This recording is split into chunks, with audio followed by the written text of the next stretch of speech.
Indiana. Sorry, I was just a couple of seconds late here on this midday show. Had a little graphic that kind of got messed up a little bit there. Lost track of a few seconds, but it is high noon here on a Friday. And welcome to Let's Talk Tropics right here on Acadiana Weather Today. It's a cloudy one. It's humid. Sorry to all the trick-or-treaters that were out there last night. I felt pretty guilty about having all that rain. It was kind of a mixed feeling, too, when I was on Facebook and Twitter X yesterday talking about the heavy rains and kind of bummed for the kids, but then I was getting a lot of praise out there, the fact that we were actually getting some rain. And we had quite a bit of rain that was out there over the course of the day yesterday. Here in Lafayette, picking up over 4 inches of rain, and some of the radar estimates had even more rain out there down toward Vermilion Parish. Some of the radar estimates going over a foot. So much needed rain for most of Acadiana, although there are a few that picked up just a little bit too much. And there's still some rain out there, and we're going to get to the radar here in just a little bit.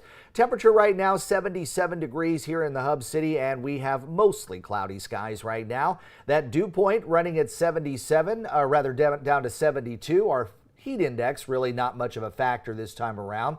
Humidity is at 85%. Winds are currently out of the northeast at 5, and the pressure right now is holding at 30.11. Again, taking a look at the radar, we've got some decent showers and maybe a little bit of thunder to go along with it down in the Highway 90 corridor, stretching from about New Iberia down to Franklin. We've got some decent rain. Looks like Lauraville, you're getting some decent downpours, at least in your vicinity right now, and also down to around Franklin and Baldwin, and then mostly the coastal sections south of the Intracoastal Waterway are seeing some of those heavy downpours, and you've got more activity that's over portions of southeastern Louisiana, and that's being taken from the National Weather Service office radar over in Hammond. But if we pull up the Lake Charles one, there's not a lot going on here over the far western portions of Acadiana. There's some moisture down to the south, and I think that's going to get pulled in. And with a little more daytime heating, we'll probably see some showers, some thunderstorms refiring. Not quite the coverage that we were seeing yesterday, but at least over the eastern half of Acadiana, those Atchafalaya Basin parishes, St. Mary, Iberia, St. Martin, and then getting up into St. Landry, over toward Iberville, Lower St. Martin, and Assumption Parish, you're probably going to be seeing the heaviest amounts of rain there. You probably pick up about 1 to 2 inches of rain over the course of the day today, and the rest of us will probably see somewhere between a half an inch and an inch of rain.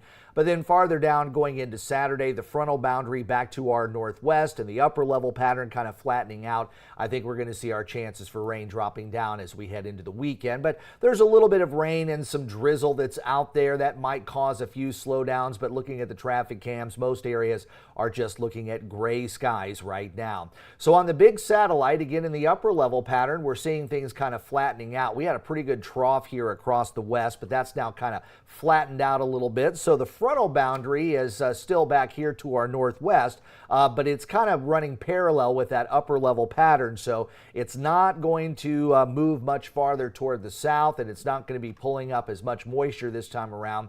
High pressure at the surface still way out here over the Atlantic Ocean. That's still going to be the main feature, and that's going to be kind of working with some of our tropical weather coming up here over the next couple of days. As far as the offshore waters, not a bad day on a Friday, at least compared to what we've seen earlier this week. The pressure gradient kind of weakening a little bit. So we're seeing those east and southeast winds today about 10 to 15 knots, and seas running about 2 to 3 feet in the nearshore waters and 3 to 5 feet in the far offshore waters. So as we look at the Gulf of Mexico, there's a mix of sun and clouds in some of our nearshore waters there. Most of the low cloud cover is over land, and you're seeing some thunderstorms trying to get going again there over the Gulf of Mexico. Southwestern Gulf into the Bay of Campeche, nice and fair right now. And the southeastern part of the Gulf of Mexico looking at a mix of sun and clouds as well.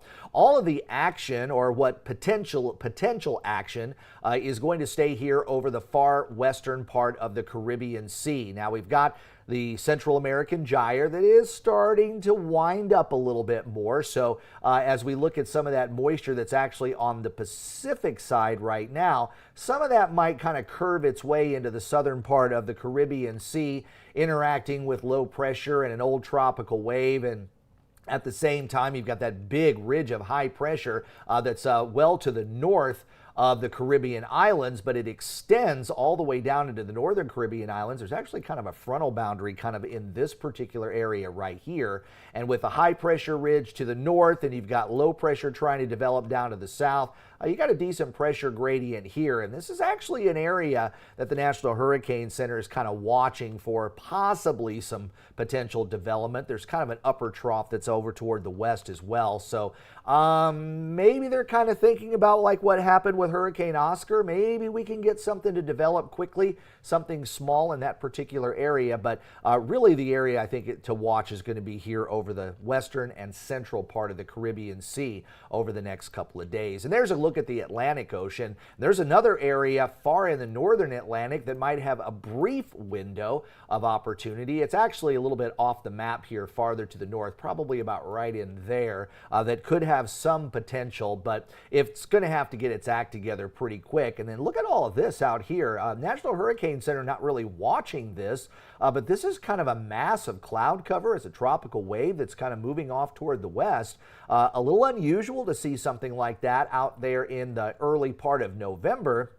But I have seen some of the computer models kind of running this off toward the west-northwest and maybe getting a chance of becoming something in a little over a week. And that kind of goes along with that extended 2 to 3 week tropical hazard outlook that I try to show you each and every day. But looking at the surface features, and again, this is why I had the delay. Some of my maps were kind of off here, but we've got this huge ridge of high pressure that's here over the Atlantic Ocean, and you can see that frontal boundary, and then you got kind of that trailing trough that moves into the northern part of the Caribbean islands. So you've got a really tight pressure gradient in here. So there's going to be some gusty winds, and there's also going to be some interaction between low pressure and high pressure, and there's a lot of moisture there as well. And there was also kind of a weak tropical wave that seems to have dissipated from that area. You got another tropical wave coming into the southern Windward Islands, and then there's that massive cloudiness that I showed you in the eastern Atlantic that is generating quite a bit of thunderstorm activity. So even though the National Hurricane Center isn't really keeping an eye on that right now, that actually might be something to watch over the next several days. But looking at the 7-day outlook from the National Hurricane Center, the area there that we've been watching now for a little over a week, maybe up to 10 days, now has a high chance for development. So you got a lot of different things that might be coming together, but we think a broad low pressure area will develop over the western or southwestern part of the Gulf of Mexico, and then start to meander northward toward maybe Jamaica and Cuba, and then that ridge of high pressure that's going to be reinforced with another high that's going to push off the east coast.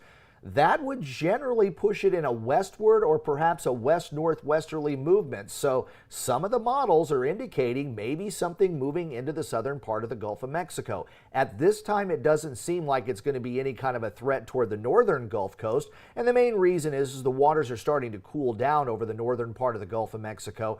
And a lot of the models are also indicating a really deep trough that could be digging across the lower 48 coming into maybe the middle part of next week. So there's going to be a lot of wind shear out there. So even if we get something to develop, it's got a chance to strengthen for a while over the western part of the Caribbean and even into the southern part of the Gulf of Mexico. But if it were to make a run toward maybe the northwest Gulf, Texas, Louisiana, or even toward the northern Gulf Coast, Mississippi, Alabama, Florida Panhandle, it is going to be encountering wind shear and also some colder waters. So strengthening as it progresses toward land, if it were to do that, isn't very likely. So we may see something develop, but actually might weaken if it starts to make a run toward the Gulf Coast. Water temperatures, as I said, are starting to come down across much of the Gulf of Mexico, but they are still at the minimum threshold to at least sustain tropical activity, with the exceptions of the immediate coastlines where the temperatures have now dropped into the upper 70s. But the Bay of Campeche, the Yucatan Channel, much of the central part of the Gulf of Mexico, still 26, 27 degrees Celsius. So that's right around that 80-degree mark. But you really want to pay attention to some of the water temperatures that we have here over the central Caribbean. 30 degrees Celsius is 86 degrees on the Fahrenheit scale. So that is well within the range to support any kind of a tropical system. And these water temperatures are running about a degree or two above what they should be for this time of the year. And we also take into consideration the tropical cyclone heat potential. So not only is this just the warm water at the surface, but how deep those waters go. And you can see there, and I know this map is a little more difficult to understand because there's Cuba and there's Jamaica right there, and you got Central America right in there. So much of the Caribbean Sea is got some high heat potential. So not only are those water temperatures above 80 degrees at the surface for a tropical system to kind of draw on, but it can also pump up some of that water that's a little bit deeper. So if it churns there over a period of time, it's not going to be pulling up colder waters. It'll continue to pull up these 80-degree waters. So it'll continue to be able to tap into some fuel to generate some tropical cyclone activity there. But there's going to be a lot of wind shear in the area over the next day or two. But if the wind shear starts to lighten up, it might have a better chance for development. Because remember, wind shear is not friendly to developing tropical systems, but some of those bigger hurricanes can sometimes overcome some of the wind shear that's out there. But developing ones really have a hard time because they start to get torn apart there in the development stage. So going to go through the usual models, the GFS, Euro, Canadian, and Icon, and we're going to take those out. 10 days for the GFS, Euro, and Canadian. The Icon model only goes out 7, but that's the maximum. So we'll go ahead and take the 4 major global models. And one of the things you're going to notice is that low moving into the Gulf of Mexico and then maybe trying to take a turn a little bit toward the north. It originates there over the western part of the Caribbean Sea, and then, as I said, it kind of runs its way northward toward Jamaica and Cuba, and then makes a run off toward the west. There's another thing that you might notice after this low develops and kind of makes that run like this. You're also going to notice, remember that tropical wave? Look at that. That might be a secondary system that could be coming out of the Atlantic Ocean. And there's even a little hint there in the final version, the final frame going out 10 days of the possibility of something else maybe developing here with another tropical wave here over parts of the Atlantic. So kind of watch about that area right there. So could we have Patty? I think that's fairly likely. Raphael? I think there's a pretty good chance. Sarah? Who knows? We'll have to wait and see what happens a little bit farther down the road. Euro model is a little bit older. We get another run that goes out the 10 days a little later this afternoon. So this is this morning's run, but it is pretty similar to the GFS, although it's weaker. You can see low pressure developing over the western part of the Caribbean and scooting its way into the central or southern part of the Gulf of Mexico, but it doesn't strengthen quite as much as what the GFS is showing. So this would probably be a weak tropical storm or maybe a tropical depression, but it might have a little better chance of getting organized there through the Yucatan Channel. But you can see in the final frames, and the GFS is pointing this out too, there's a bit of a trough that's trying to dig right in here that would capture a developing tropical system, but it all depends on how deep this is going to go. So the Euro model is slightly deeper than what the GFS was showing, and the Canadian model is probably the most robust when it comes to that deeper trough. So what happens here is you get the low to develop, but then that trough starts to dig, and look how deep that trough is here out in the west, and it's a lot faster too. So what happens is you get this low to develop over the course of the weekend, and then by the time you get into Tuesday, Wednesday, and Thursday of next week, you've got a landfalling tropical system on the Florida coast and then continuing to move off toward the north. You may also notice in the final frames of this, you also get another tropical area kind of starting to develop here over parts of the northern Caribbean islands down into days 8, 9, and 10. So again, the Euro, or rather the GFS and the Canadian model may be looking at multiple systems here over the next couple of weeks.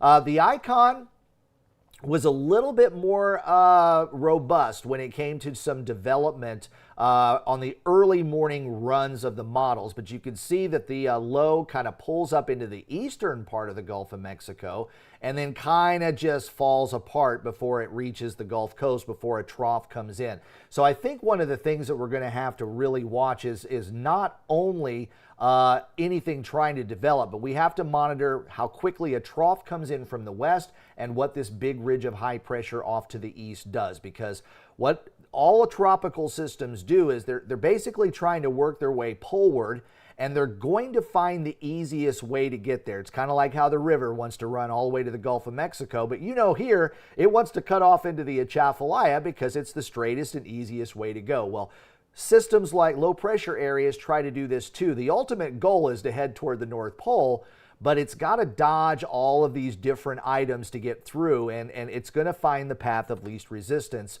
to be able to get there. So that is something that we'll be watching, is some of the outside things. So just to kind of do some comparison on the models, this is a week from today, the GFS, and the GFS is showing the possibility of two systems, one here in the southern part of the Gulf of Mexico, one here north of Haiti and the Dominican Republic. So again, this is a week from today. This would be Friday morning going into Friday afternoon. And remember, the final solution kind of had this pushing off toward the west and weakening a bit as it headed over toward the Texas Gulf Coast. The Euro model, again, let's go back and forth between the Euro and the GFS. And you can see there's that similarity there, at least on that Friday, a week from today. But the Euro is just a little bit faster and a little bit weaker. So there's the GFS and there's the Euro. And again, it drifts off toward the west and eventually weakens as it makes its way into the Mexican coastline. So the third one is the Canadian, in a week from today. So this is the one that's kind of off from the other three. It's much faster. The low is already over the Carolinas, and it would have already made a landfall somewhere over the areas of western Florida, or perhaps over toward the Panhandle. But what you'll also notice in this particular item here is right in here. Look at this trough that's kind of digging out here in the west. That 540 line, that means some colder air actually starting to come in. But the original solution is having it develop here, move up this way, kind of move off this way, and then curve in that direction. So that's what the Canadian model is forecasting for the next 7 days. The icon, as I said, it's a little less robust than what the earlier model run is, and as you can see in the Gulf of Mexico, you're not seeing anything, but it did have a low develop here, make its way into the Gulf of Mexico, and then before it got up into the northern Gulf Coast, it just kind of weakened. It was interacting with wind shear and also the possibility of some colder water. So models changing a little bit from model run to model run, and that's why I encourage you to go to the Tropical Tidbits website, and because I'm only going to show you the latest model that I have at the time we do the broadcast here. But you can go back to the web page and you can pick any one of the models, and up at the top where it says global, you click on that, on the global thing. Let me get the other one here and go into interact. You pull off the global and you can see it has a drop down menu. So I can pull up the GFS. So this is the GFS, and you can use these little arrows or the slider bar to kind of go back and forth. And then let's go ahead and just pick, the morning hours of Friday a week from today. So that's what it looks like there. If you go down to the very bottom where it says previous run, you can click that button. So that's what the run had earlier, and that's the previous run from that. So you can kind of compare the runs to see how different things are from model run to model run. So not only can you compare the global models, let's say just the GFS, with the European model or with the Canadian model, but you can also look from model run to model run to see how each one of those runs have changed. So I encourage you to go there. The link is at the bottom in the description. Go in there and kind of play around with that website, and it's got some great information so you can see what is similar and what is different. If you get 5, 6, 7, 8 model runs that are kind of showing the same thing, then that's some good agreement. And if you get another model to agree with it, or 2 or 3 models to agree with it, then you can start to see a little bit more of a clearer forecast. But the reason why we got to use the global models right now is most of the action that we're talking about is in the 5 to 10 day range. So some of our medium and short range high resolution models aren't able to pick up on this quite yet because it's just a little bit far out. So we start with the globals, we work our way down to the medium range models, and then as we get closer to landfall, we can really start to fine tune stuff when it comes to those high resolution short range models like the HUR model and some of our hurricane specific models that are with the GFS, the HWRF, and all of those as well. So again, go ahead and look at that on your own free time over the weekend. It's a lot of fun. Wind shear is quite strong right now, not just across the Caribbean Sea, but also across much of the Gulf of Mexico. But as we go into early next week, or late next week, I should say, you can see that there's a lot less wind shear over the Caribbean and even over the southern part of the Gulf of Mexico. But if something was able to make it through the Yucatan Channel and into the Gulf of Mexico, it would eventually encounter not just some colder waters, but also quite a bit of wind shear. So anything that would come into the Gulf, we're not talking about a Helene or a Milton that's going to continue to strengthen as it gets closer and closer to the coast. In fact, it would be more of the opposite. We might see something strengthen near the Yucatan, but if it tries to make its way toward Texas, Louisiana, Mississippi, Alabama, or Florida, the general consensus is it would probably weaken because it's just going to be running into way too much trouble. But it is kind of interesting that Global Tropics Hazard Outlook that came out earlier this week is still showing that we'll have activity going into the second and even the third week of November. So a lot of the models have promised some extra activity during the month of November because we usually only have one on average, maybe even just less than one on average on our hurricane season during the month of November. And hey, cool guy, good afternoon to you too.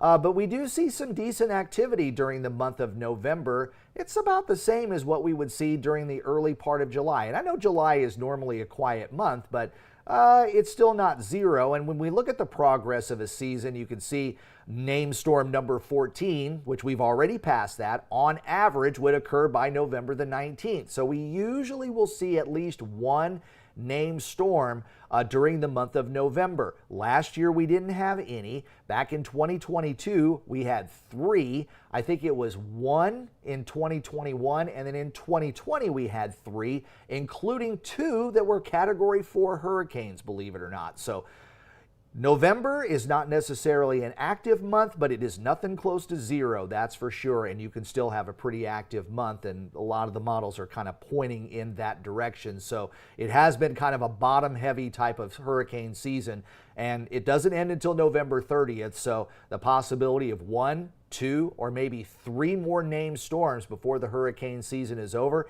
isn't necessarily out of the question. So that's what I've got for you on this Friday. If anything is to develop over the course of the weekend, I'll probably most likely update on social media, so you want to check that out. And also like this video, subscribe to my channel, and turn on those notifications. If you wouldn't mind, tell your friends too, because the more that join us on this discussion here, the more folks are going to learn what's true, what's not true, and also what comes up when it comes to, early warnings and everything. And TJF, what constitutes a major hurricane? Major hurricane is anything that's Category 3 or higher. So Category 3, 4, and 5, that is what a major hurricane is. And based on what we're looking on, some of the stuff that we're looking at here today, I don't think we're talking about major hurricane.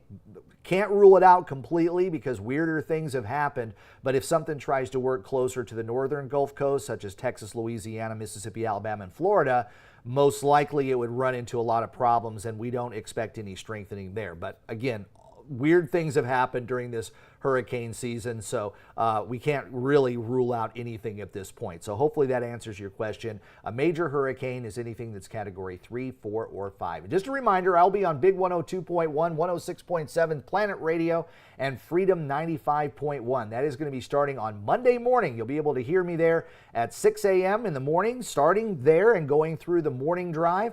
I'll also have your midday forecast and your afternoon drive forecast. So on those 3 radio stations, please check them out, and also check out their app and their social media pages. And in between all that, please follow my social media pages both on Facebook and X. Well, I don't know about you, but I'm excited to start a weekend. I hope you all have a great weekend, and I will see you on Monday. See you then.